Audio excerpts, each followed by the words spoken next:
بسم الله الرحمن الرحيم والصلاة والسلام على رسول الله. أنيقو سلطان محمد سلطان سعيد علي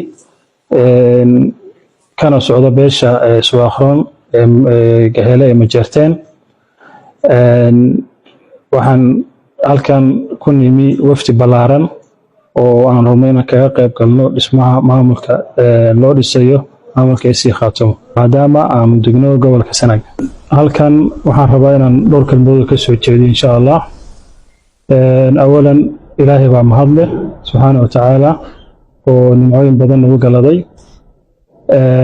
Waxaan mahad balaaran iyo bogaadin u soo jeedinay shacabweynaha reer isii Khaatumo gaar ahaan magaalada Laascaanood soo dhaweyntii iyo martiqaadkii balaadnaa ay noo sameeyeen dhammaan annaga iyo ergooyinka kale ee u yimi dhismaha maamulka ICC Khaatumo. Aad bay mahadsan yihiin madax iyo nisimo iyo cuqaal iyo shacabba. Waxaan rabaa inaan halkan kaloo aan xoojiyo dhismaha maamulka ICC Khaatumo in maaragtay wixii wada hadal la xoojiyo khilaafaadkana meesha laga saaro lana turxaan bixiyo wixii jira. Waxaan bogaadinayaa sida dhismaha iyo maamulku iyo maaragtay wax sida wanaagsan wax wadaan. Waxaan rajaynayaa insha Allah in khilaafkaasi uu meesha ka baxo. Ergooyinka iyo gobolada dadka ka yimina waxaan rajaynayaa in insha Allah doorkooda qaadan doonaan haddii la yiraahdo. Waxaan kaloo rabaa inaan halkan aan insha Allah afka ku balaariyo gobolada qaar sida gobolka Sanaag oo ah gobol aad u balaaran. Gobolkaas dadyo fara badan baa dega aad u jecel in maaragtay duruufahooda ama maaragtay danahooda gaarka ee haysta inay maaragtay wax badan ka qabtaan.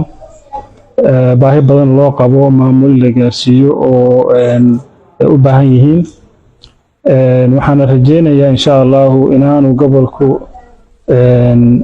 dad badan oo kala duwan degan in maaragtay gobolkaas cidii danaynaysa inay iyadu iska diido ama maaragtay ama tabasho kala qabta inay iyadu gaarkeeda isugu koobto aysan gobolka maaragtay dhihin anaga ka mas'uula.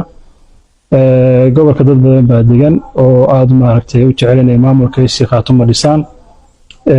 Anaguna kooban ka nahay inaan maamulka aan wax ka dhisno gobol Sanaag maamulka kale ka jira. Anaguna waxaan jecelnahay in dadkaas baahida qabaan aan sidii kana wuxuu ku soo koobmaya gobolkan maamulka hadda la dhisayo aan sidii kana baahidiisa 100% uu jiri doona.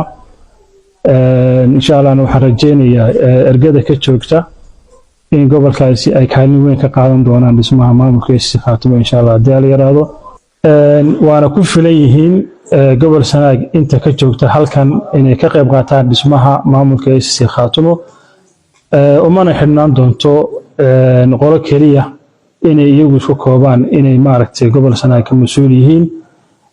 Waxaan rajaynayaa in oo si wanaagsan ugu qabsoomo ama maamulkaas ugu dhismo insha Allah. Assalaamu alaykum wa rahmatullahi wa barakatuh.